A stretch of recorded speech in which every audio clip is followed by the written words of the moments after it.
그러다 보니까 이제 가정법이라는 용어를 보고 약간 괴리감을 느끼는 거죠. 지금 여기서 대체 무슨 가정이 있단 말인가? 왜 도대체 이거를 가정법이라고 하는가? 지금 이렇게 우리가 느낄 수밖에 없는 겁니다.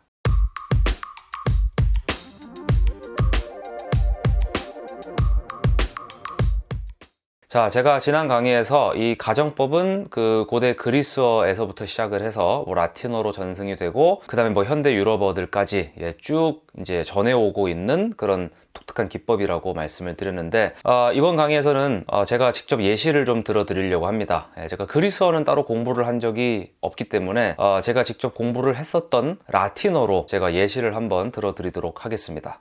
자, 이거를 보시면 첫 번째 거는 디코라고 하고 두 번째 게 이제 디캄이라고 합니다.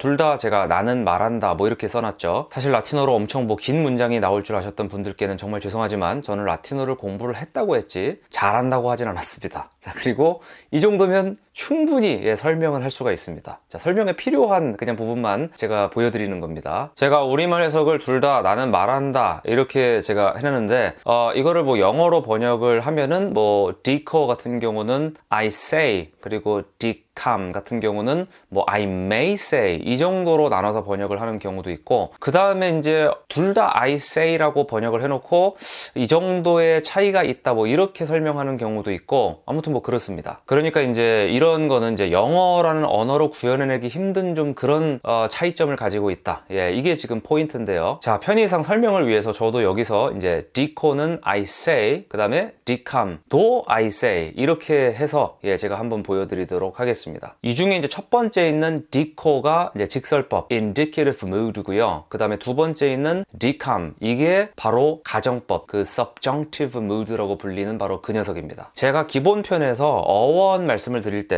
이 우리가 가정법이라고 번역하는 게 실제로는 지금 이걸 얘기를 한다고 그랬죠. the subjunctive mood 이거를 얘기를 한다고 그랬는데 이 단어 자체는 딱 보시면 아시겠지만 딱히 뭐 가정이란 단어와는 직접적인 관련은 없잖아요. 그냥 subordinate 종속된 이라는 이거랑 같은 어원으로 출발을 한 건데 실제로 이 subjunctive mood는 꼭 뭐 현재 사실과 또는 과거 사실과 반대되는 가정 뭐 이것만 표현할 때 쓴 게 아니라 뭔가 나의 뭐 의혹 그 다음에 뭐 누구한테 하는 그런 권고 그 다음에 소망 또 누구한테 뭘 하라는 그런 명령 이런 데 썼었던 게 바로 이 subjunctive mood라고 보시면 됩니다. 자, 다음 영어 문장을 하나 보시죠.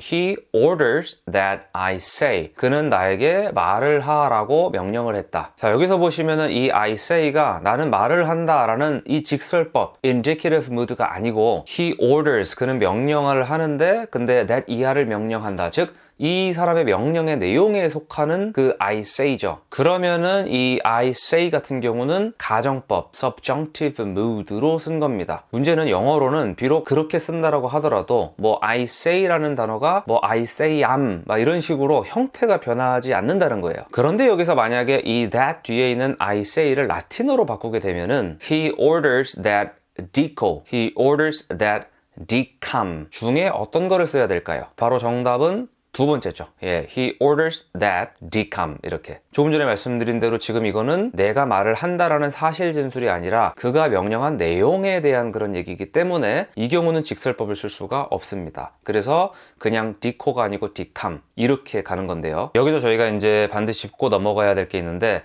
영어를 비롯해서 많은 유럽 언어들 정확하게는 인도 유럽어라고 부르는 이 언어들이 있어요. 우리가 알고 있는 뭐 영어, 독일어, 그 다음에 프랑스, 스페인어 전부 다 마찬가지인데 이쪽 언어들은 다 이런 식으로 사실을 표현하는 경우와 나의 어떤 소망이나 무슨 뭐 권고나 명령을 표현하는 경우에 이 단어를 쓸 때 이 단어의 모양 자체가 아예 달라지는 그런 특성이 있어요. 동사 형태가 이제 지금처럼 전부 다 바뀌는 게 바로 이쪽 언어들의 특징인데 중요한 거는 영어만 이 특성을 잃어버렸습니다. 현대 영어로 들어오면서. 그런데 다른 언어들, 유럽 언어들, 다른 언어들은 이 특성을 지금도 그대로 가지고 있어요. 그래서 여기서는 제가 유럽어 중에 거의 유일하게 제가 그래도 한 기초 정도 할 줄 아는 스페인어로 제가 예를 한번 들어보도록 하겠습니다. Victoria estudia español. Victoria estudia español. 지금 이렇게 두 가지 문장을 제가 써봤는데 이 두 개는 뭐 영어로 하자면은 Victoria studies Spanish 라고 해서 뭐 빅토리아는 스페인어를 공부 공부한다 정도에 해당하는 그런 문장입니다. 근데 여기서 이제 두 번째 문장인 Victoria estudia español 같은 경우는 주로 이제 어떻게 쓰냐면 Es posible que Victoria estudie español 이런 식으로 여기서 이제 que라는 이 단어가 영어로 치면은 that이에요. 그래서 요 뒤에 이 접속사를 넣어서 이 대절 이하, 그러니까 쉽게 말해 종속절에다가 이 말을 집어넣을 때 바로 이렇게 estudie español 이라는 말을 쓴다라고 보시면 돼요. 지금 이 문장을 영어로 옮기면은 It is possible that Victoria studies Spanish 이렇게 이제 영어로는 번역을 할 수가 있어요. 자, 그런데 여기서 눈치를 채셨겠지만 영어로는 그냥 Victoria studies Spanish라고 빅토리아는 스페인어를 공부한다 라고 얘기를 하든 아니면은 빅토리아는 영어 공부를 할 가능성이 있다라고 해서 It is possible that Victoria studies Spanish라고 하든 간에 지금 Victoria 바로 뒤에 있는 studies라는 이 동사의 형태가 변하지 않죠. 이게 영어의 특징, 현대 영어의 특징이고 그런데 현대 스페인어는 지금도 진짜 공부를 한다라는 그 사실 진술일 때는 estudia 이렇게 쓰고 그 다음에 뭐 그 대절 이하에다가 집어넣는 그러니까 이 subjunctive mood일 때는 estudie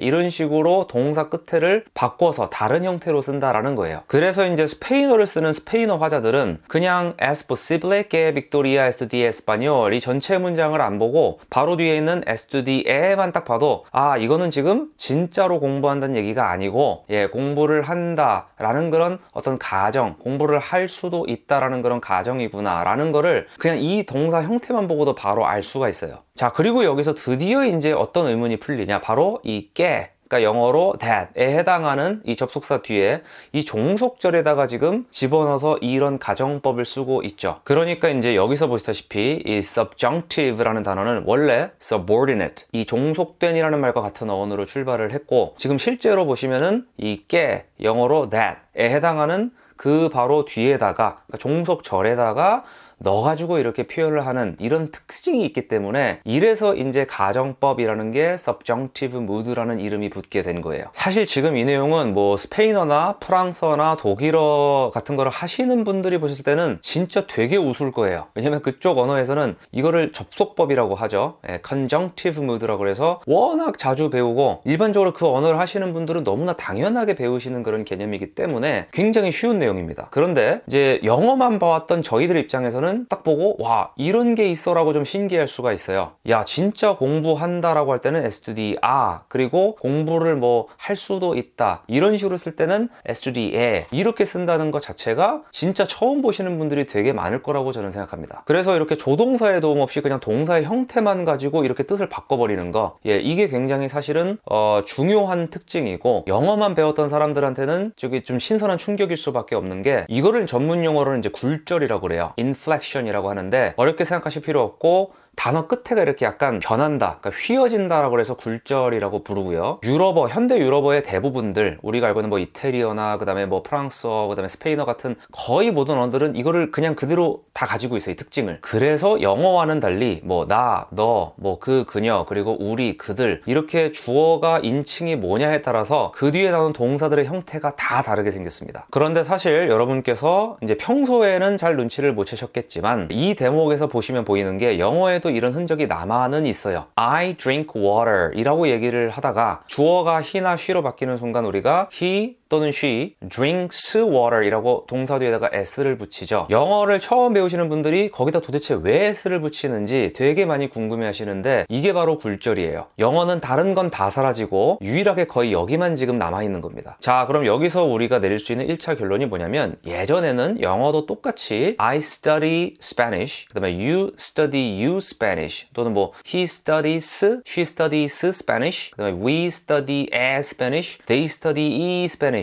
예를 들면 이런 식으로 뒤에가 다 휘어져서 동사 형태가 다 달랐었다라는 그런 얘기예요. 이 부분을 좀 더 자세하게 보고 싶으신 분들은 중세 영어를 보시면 되는데 중세 영어를 딱 펴면은 전의를 상실합니다. 그런데 현대 유럽어들은 인칭별로 변하는 건 물론이고 굴절어의 특징 때문에 이 뒤에 subjunctive mood로 가정법이라고 번역하는 이 subjunctive mood로 어떤 그 사실이 아님을 진술할 때 또 한 번 거기서 동사 형태가 더 바뀐다라는 게 현대 유럽어들의 특징인데 그럼 마찬가지로 영어도 원래 같은 계열이니까요. 옛날 영어는 실제로 그런 경우에 다 동사 형태가 또 한 번씩 바뀌었던 거예요. 그래서 가상의 예를 한번 들어보면은 뭐 나는 스페인어를 공부한다일 때는 뭐 I study Spanish 이다가 이런 식으로 뭐 대절 뒤에 들어가서 어떤 뭐 권고나 명령으로 쓰인다든가 또는 뭐 그럴 수도 있다라는 그런 말로 쓰이면은 I study Spanish 이런 식으로 뒤에가 바뀌었다는 거죠. 그런데 이제 이게 시간이 지나면서 영어는 이제 이런 그 굴절어의 특징이 점점 없어지면서요. 점점 그 동사들의 바뀌는 그 형태가 간소화되기 시작을 했고 그 다음에 이제 중세 영어를 거치면서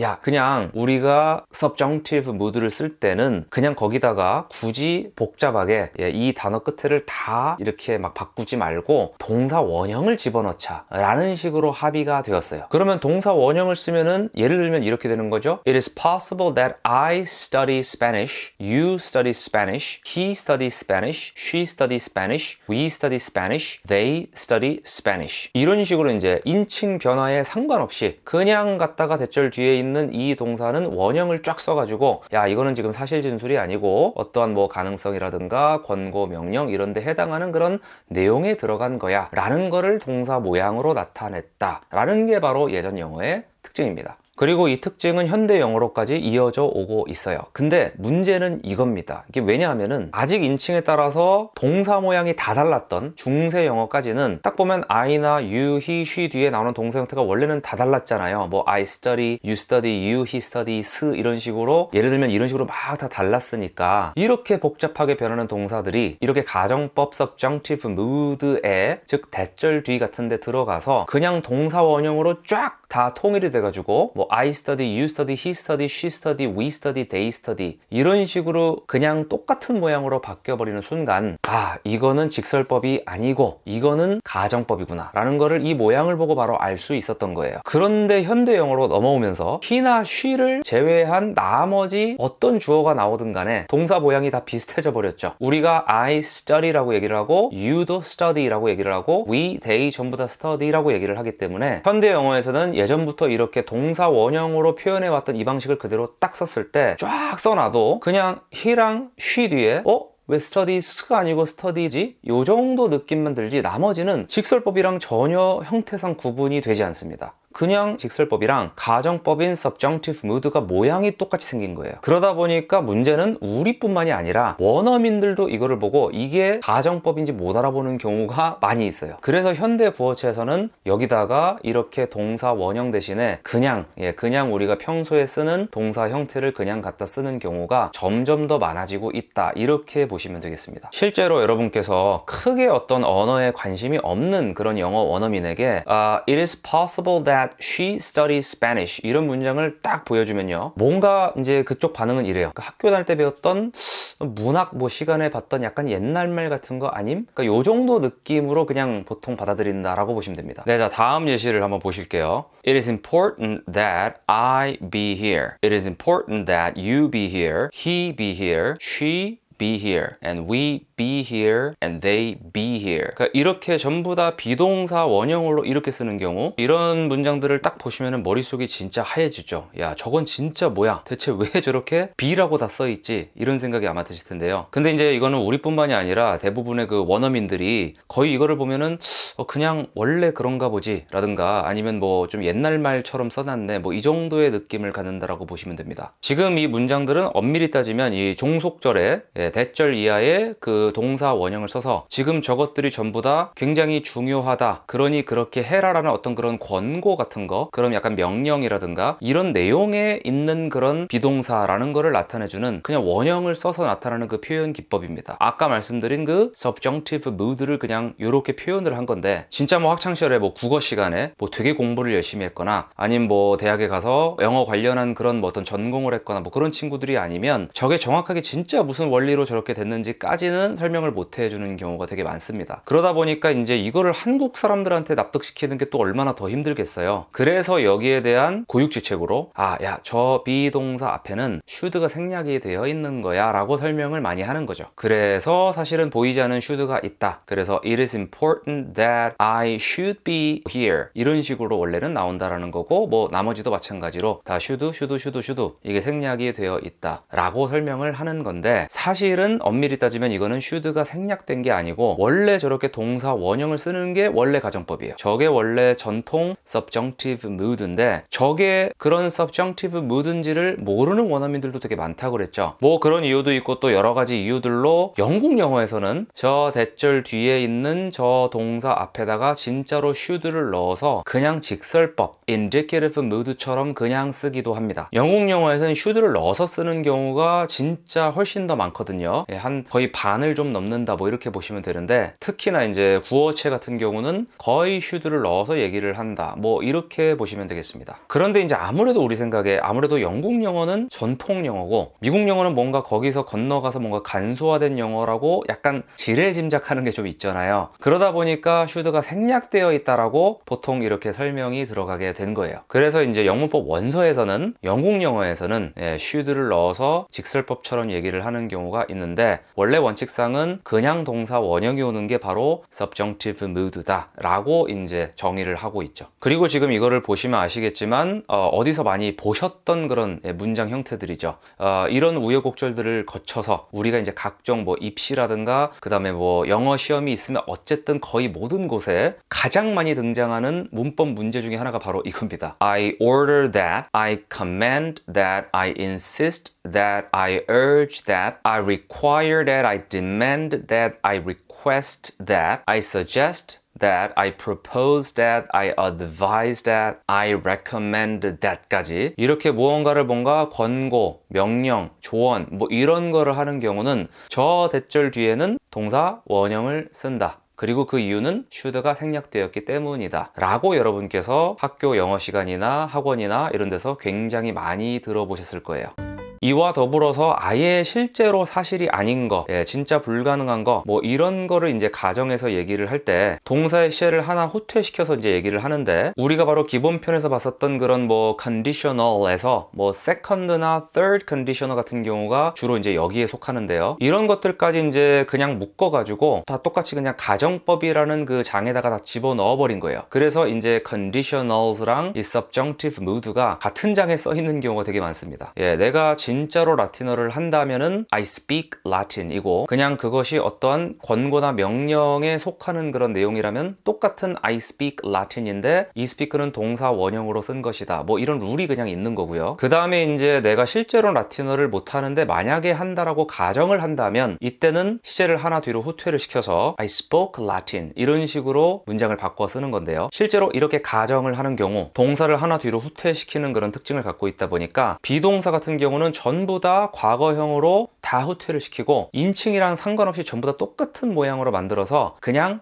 were 이라고 딱 박아버렸어요. 그래서 이제 비동사를 가지고 실제로는 그렇지 않다 이런 반대의 사실이나 있을 법하지 않는 일을 나타낼 때는 비동사는 무조건 were를 쓰기로 옛날 영어부터 중세, 근대, 현대 영어까지 쭉 이 전통이 계승이 되어 오고 있습니다. 현대 영어에서는 여러분이 거의 이제 이런 문장에서 많이 보셨을 거예요. 뭐 예를 들면 If I were you, I would hire him. 내가 만약에 너라면 나는 그를 고용할 텐데 나는 당연히 네가 될 수 없기 때문에 I am이 아니고 I was 라고 과거로 하나 후퇴시키는 걸로도 모자라서 인칭에 관계없이 하나로 다 통일해버렸기 때문에 I were 이라고 실제로는 인칭이랑 맞지도 않는 이런 비동사를 갖다가 집어넣는 게 사실과 반대되는 그런 가정 이거를 나타내는 기법이죠. 즉 이렇게 얘기하는 순간 이건 어디까지나 가상의 세계라고 보시면 됩니다. 이렇게 if절에 were를 쓰는 규칙은 뭐 현대 영어에도 그대로 이렇게 쭉 내려오고 있기 때문에 꽤 깐깐한 원어민들이 이거를 되게 잘 지키고 있어요. 그래서 잘 유지가 되고 있는 중인데 우리말도 갈수록 존대법 같은 게 예전보다 좀 간소화되고 있죠. 진짜로 뭐 이렇게 옵삽잡 막 이렇게 실제로 사람들이 말을 하진 않잖아요. 그래서 점점 간소화되고 있듯이 현대 영어도 마찬가지로 원어민들이 구어체에서는 그냥 인칭에 맞는 각각의 과거형을 써서 이렇게 똑같은 뜻을 나타내는 경우도 있습니다. 물론 여기에 대해서는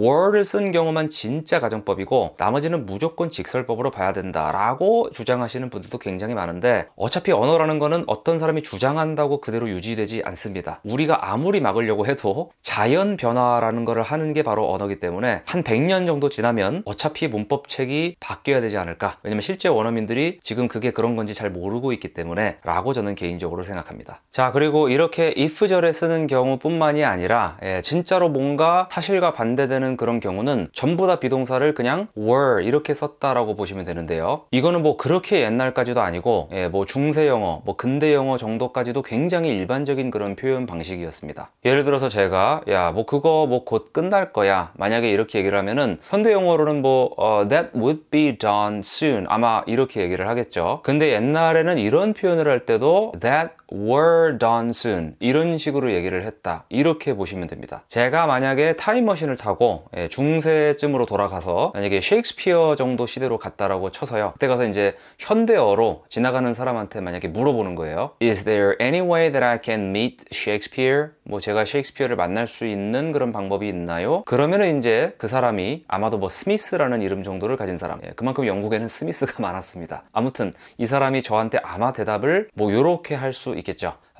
That were hard 이렇게. 그러면 이게 현대 영어라면은 that would be hard. 그거 좀 힘들 거요 정도의 의미를 가진 그런 문장이라고 보시면 돼요. 현대 영어로 보면 되게 괴상한 문장이지만 그 당시에는 가정법의 원리에 되게 충실했던 거예요. 진짜로 후퇴 변환을 하고 그 다음에 인칭에 안 맞게 쓰고 룰이 굉장히 정확하게 정해져 있었습니다. 그래서 지금 보신 대로 이처럼 영어는 원래는 가정법에 뭐 would, might, could 뭐 이런 거를 원래 쓰진 않았어요. 근데 점점 이제 영어라는 언어 자체가 그 현대 유럽어들이 갖고 있는 그런 굴절의 기능이나 이런 거를 상실함에 따라서 이런 조동사의 과거형들, 후퇴 변환한 이 친구들 없이는 그런 가정의 뉘앙스를 나타낼 수 있는 방법이 없어진 거예요. 그래서 이제 요 원래 조동사들의 후퇴형들을 이렇게 갖다 집어넣어서 그런 뉘앙스를 보충하는 식으로 이렇게 좀 이렇게 보완을 했다. 그래서 지금 현재 현대 영어에서 그렇게 많은 조동사의 과거형들이 정말 많은 용도로 쓰이고 있죠. 현대 영어에서는 이제 거꾸로 이런 조동사의 과거형들, 이 후퇴형들이 없으면 이제 이런 표현 자체를 할 수가 없죠. 방법이 없습니다. 제가 이제 기본 편에서부터 말씀드린